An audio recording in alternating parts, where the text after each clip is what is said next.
Hi friends, ലിനീസ് food കോർണറിലേക്ക് എല്ലാവർക്കും സ്വാഗതം.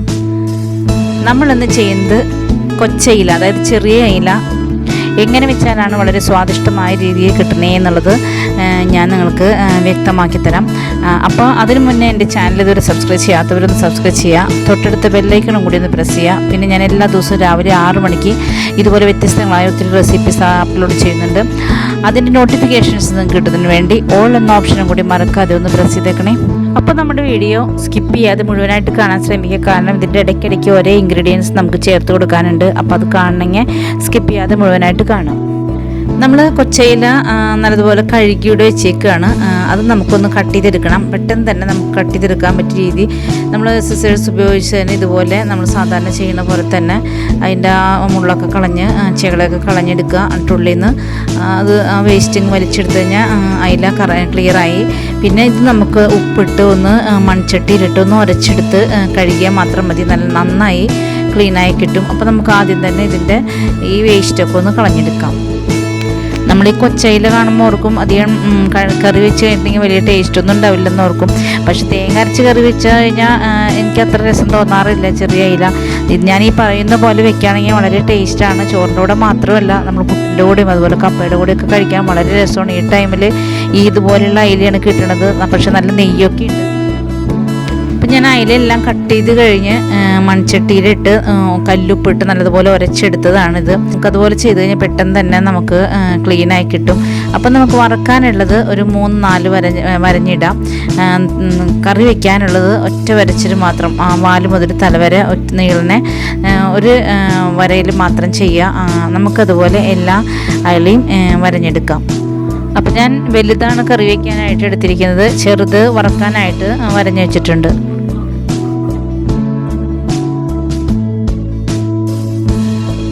അപ്പോൾ അതിലെല്ലാം വരഞ്ഞ് കഴിഞ്ഞ് വയ്ക്കാനുള്ളത് മാറ്റി വെച്ചിട്ട് വറക്കാനുള്ളതിലേക്ക് നമുക്ക് വേണ്ട മസാലകൾ വരട്ടി വയ്ക്കാം. 1 സ്പൂൺ മഞ്ഞൾപ്പൊടി ഇട്ട് കൊടുക്കാം. 2 സ്പൂൺ കാശ്മീരി ചില്ലി പൗഡർ ഇട്ട് കൊടുക്കാം. 1 സ്പൂൺ കുരുമുളക് പൊടി ഇട്ട് കൊടുക്കാം. പിന്നെ ഒരു 3/4 സ്പൂൺ ഗരം മസാല ഇട്ട് കൊടുക്കാം. കുറച്ച് വിനാഗിരിയും കൂടി ചേർത്ത് കൊടുത്ത് നല്ലതുപോലെ ഒന്ന് മിക്സ് ചെയ്തെടുക്കാം. ആ മസാലയൊക്കെ അയിലയിൽ മൊത്തമായിട്ട് വരുന്ന രീതിയിൽ ഒന്നാക്കി കൊടുക്കാം. ഇനി നമുക്ക് ഇതിലേക്ക് കുറച്ച് ഉപ്പും കൂടി ചേർത്തിട്ട് ശരിക്കും ഒന്ന് മിക്സ് ചെയ്തിട്ട് നമുക്കിത് മാറ്റി വയ്ക്കാം.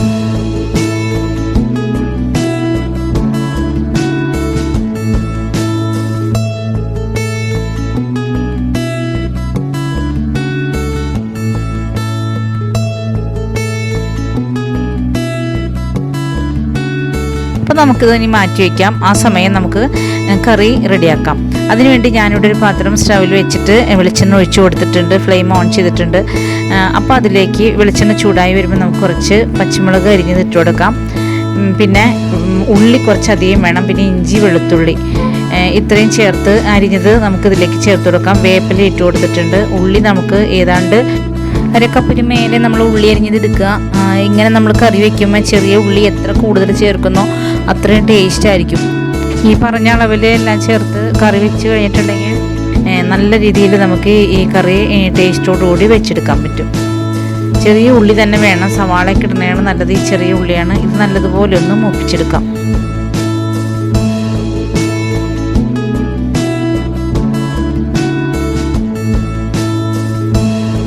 ഇത് മൂത്ത് വന്നിട്ടുണ്ട്. ഇതിലേക്ക് നമുക്ക് ഒരു 2 സ്പൂൺ ചില്ലി ഫ്ലേക്സ് ഇട്ട് കൊടുക്കാം. പിന്നെ ഒരു 3/4 സ്പൂൺ മഞ്ഞൾപ്പൊടിയും കൂടി ഇതിലേക്ക് ചേർത്ത് കൊടുക്കാം. എന്നിട്ട് നല്ലതുപോലെ ഒന്ന് വഴറ്റി മൂപ്പിച്ചെടുക്കുക. ശരിക്കും മൊരിഞ്ഞ് വരണം, എന്നാലേ ഈ കറിക്ക് ടേസ്റ്റ് കിട്ടുള്ളൂ. ഇത്ര മസാലയെ നമ്മളിതിൽ ചേർക്കണുള്ളൂ. ഇനി നമുക്കിതിലേക്ക് 1 സ്പൂൺ കുരുമുളക് ക്രഷ് ചെയ്തും കൂടി നമുക്ക് ചേർത്ത് കൊടുക്കണം. വേറെ ഒരു മസാലയും നമ്മളിതിലേക്ക് ചേർക്കുന്നില്ല. മല്ലിപ്പൊടിയുടെ ഒന്നും ഇതിന് ആവശ്യമില്ല. ഇതേ രീതിയിൽ ഇത് വെച്ചാൽ മാത്രമേ ഈ കൊച്ചയിലേക്ക് ടേസ്റ്റ് കിട്ടുള്ളൂ. നല്ലതുപോലെ മൊരിയിച്ചെടുക്കുക, എന്നാലേ ടേസ്റ്റ് കിട്ടുള്ളൂ. ഇനി അതിലേക്ക് നമുക്ക് ഒരു തക്കാളി ചെറുതാക്കി കട്ട് ചെയ്തിട്ട് കൊടുക്കുക. ഒരു വലിയ തക്കാളി അത് ചെറുതാക്കി കട്ട് ചെയ്ത് ഇതിലേക്ക് ചേർത്ത് കൊടുക്കുക. എന്നിട്ട് നല്ലതുപോലെ ഒന്ന് വഴറ്റി കഴിഞ്ഞതിന് ശേഷം നമുക്ക് നമ്മുടെ ഗ്രേവിക്ക് ആവശ്യമുള്ള വെള്ളം നമുക്ക് ഇതിലേക്ക് ഒഴിച്ചു കൊടുക്കാം.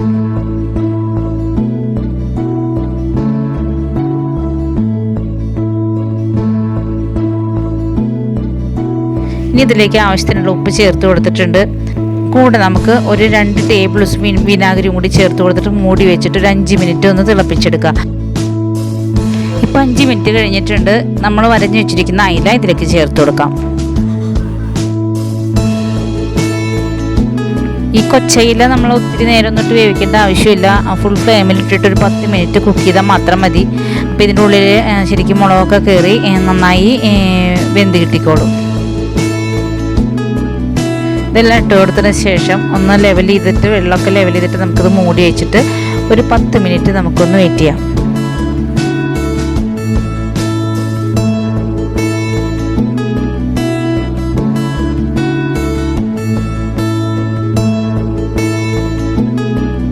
ഇപ്പോൾ 10 മിനിറ്റ് കഴിഞ്ഞിട്ടുണ്ട്. നമ്മുടെ കറി റെഡിയായി. 10 മിനിറ്റ് മതി. കൊച്ചയില വെന്ത് കിട്ടാൻ വേണ്ടി 10 മിനിറ്റ് മതി. പക്ഷേ ഫുൾ ഫ്ലെയിമിൽ ഇട്ടിട്ട് വേണം നമ്മൾ ഈ 10 മിനിറ്റ് കുക്ക് ചെയ്യാനായിട്ട്. ഞാൻ ഫ്ലെയിം ഓഫ് ചെയ്തിട്ടുണ്ട്. നമുക്കിനി ഇത് ഇറക്കി വെച്ചിട്ട് മൂടി വയ്ക്കാം. അപ്പോൾ ആ വേപ്പിലയുടെ ആ ഫ്ലേവറൊക്കെ കറക്റ്റായിട്ട് നമുക്ക് കറിയിലേക്ക് ഇറങ്ങി കിട്ടിക്കോളും. ഇങ്ങനെ കറി വെച്ച് കഴിഞ്ഞാൽ ചോറിന് മാത്രമല്ല പുട്ടിനും അതുപോലെ കപ്പയൊക്കെ കഴിക്കാനായിട്ട് ബെസ്റ്റ് കോമ്പിനേഷനാണ്. ഇനി നമുക്ക് ചെയ്യാനുള്ളത് നമ്മൾ മുളക് പുരട്ടി വെച്ചിരിക്കുന്ന മസാല പുരട്ടി വെച്ചിരിക്കുന്ന അയില നമുക്ക് വറുത്തെടുക്കാം. അപ്പോൾ അതിന് വേണ്ടി ഞാനിവിടെ ഒരു തവ വെച്ചിട്ടുണ്ട്. അതിലേക്ക് കുറച്ച് വെളിച്ചെണ്ണ ഒഴിച്ചു കൊടുക്കുക. അതിലേക്ക് ഞാൻ അയില മുഴുവൻ നിരത്തി കൊടുത്തിട്ടുണ്ട്. എന്നിട്ട് നമുക്കതൊന്ന് മൊരിയിച്ചെടുക്കാം. ഈ കൊച്ചയില നമ്മൾ നന്നായി മൊരിയിച്ചെടുക്കുന്നതാണ് ടേസ്റ്റ്. അപ്പോൾ അങ്ങനെ ഈ അയില നന്നായി മൊരിയിച്ചെടുക്കുമ്പോൾ നമുക്കത് ശരിക്കും നല്ല ക്രിസ്പി ആയിട്ടിരിക്കും. കഴിക്കാനായിട്ട് നല്ല ടേസ്റ്റാണ്.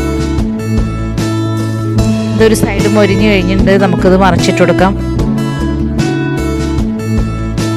ഇനി 2-3 മിനിറ്റ് കൂടി നമുക്ക് ഫ്രൈ ചെയ്ത ശേഷം നമുക്ക് ഇതിലേക്ക് കുറച്ച് സവാള ചെറുതാക്കി അരിഞ്ഞത്, നീളനെ അരിഞ്ഞതും, പിന്നെ കുറച്ച്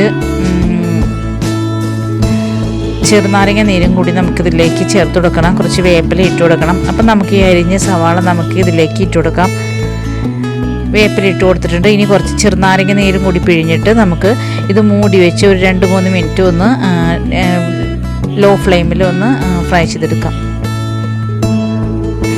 ഇപ്പോൾ നമ്മുടെ കൊച്ചയില ഫ്രൈയും റെഡിയായി കഴിഞ്ഞു. വളരെ ടേസ്റ്റിയാണ് ഇതുപോലെ ചെയ്ത് കഴിഞ്ഞിട്ടുണ്ടെങ്കിൽ.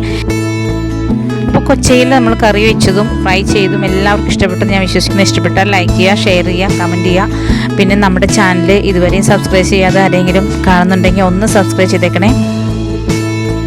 അപ്പോൾ നാളെ നമുക്കിതുപോലെ വ്യത്യസ്തമായ മറ്റൊരു വീഡിയോയുമായിട്ട് വീണ്ടും വരാം. Thank you.